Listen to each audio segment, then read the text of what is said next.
Did you know that there's 200 almonds here in Sicily? And we're at the Almond Museum in Favara. 200 types of almonds, and they export here all over the world. And they're grown here by the local farmers. Have a look at this table.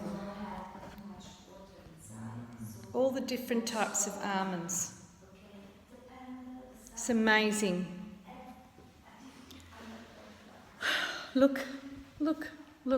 I wanted to show you some of the pictures here too of the way that they used to do it years ago with the families, and they used to pick it from the trees, and now they have the special devices.